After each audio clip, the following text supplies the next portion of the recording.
What's happening, everybody? Hope that you're doing well. Listen, I want to tell you about something that I have coming up real soon, and it's called Awakening, the Decolonization of the Mind. It's a video series that I'm going to be offering, and we're going to launch it and start it with, for the first group, it's going to be free because we want to give people the opportunity to get in and get this content. And so one of the things that I'm going to talk about is the reason why it's important in particular for me, why it was so important to begin the process of decolonizing the mind.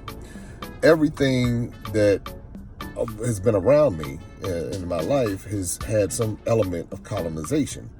And when people hear that, if you've been desensitized to what it is, then you kind of say, oh man, I'm tired of hearing about that colonization, or don't even know what it means, just totally clueless, which is really what the intention was.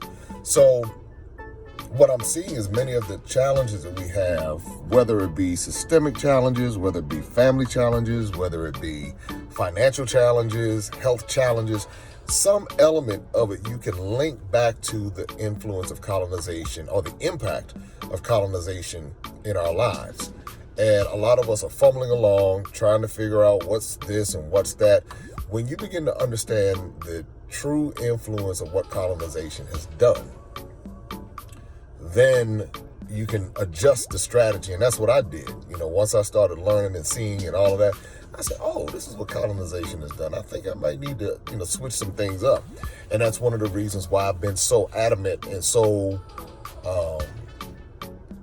determined with exposing people to information that they're not going to voluntarily get here in America.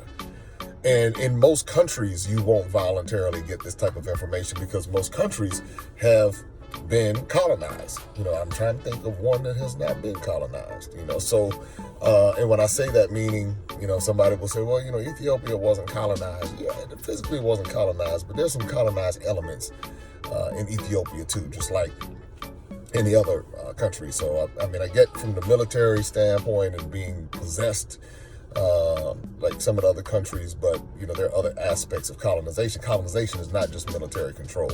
A lot of times colonization is systemic control, and that's what you see happening now. That's why when people say, oh, our country's been independent and we got our independence, and I was like, well, if that's the case, anything that's independent does not rely upon another country to support it financially or militarily, any kind of way. It does not rely upon other countries if it's independent. So, and I guess the same thing can be said about America too. Even though it's one of the biggest colonizers in the world, but it's pretty dependent too. And so I sit back and I listen to conversations, and then I hear, when we talk, most of us are clueless about this impact of colonization, but we know something's off. We know something's off. It's like, I hear that word, I know, I hear it, but what does it really mean? So we're going to dive into it, and I'm really looking forward to this. Now, one thing I will tell you, the first step in decolonizing the mind is recognizing that the mind needs to be decolonized. There are a lot of people who don't even recognize it. They live their lives in these bubbles of fantasy or superiority or delusion or whatever.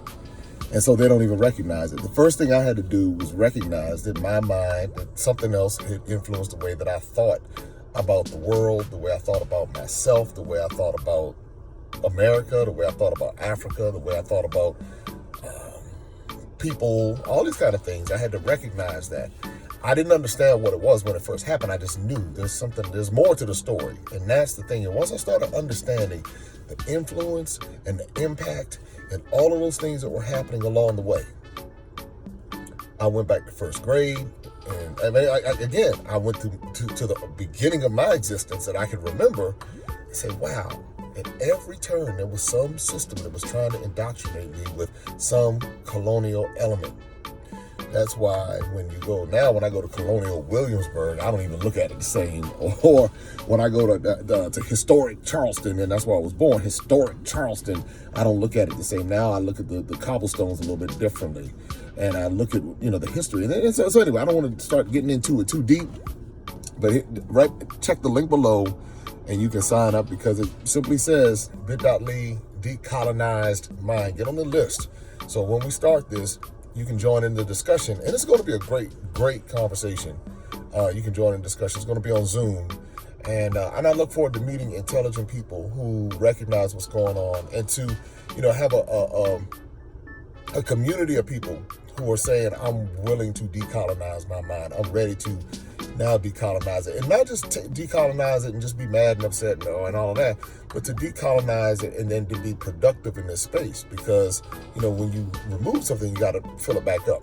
So I'll be talking more about this over the coming days, but right now just go to bit.ly decolonize /decolonized mind and get on the list for the dates and times and everything. And it'll be also, if you're not able to make it on live, it'll be recorded, so then you can watch it again on demand. So you just go back and with the same link and watch it again once you sign up.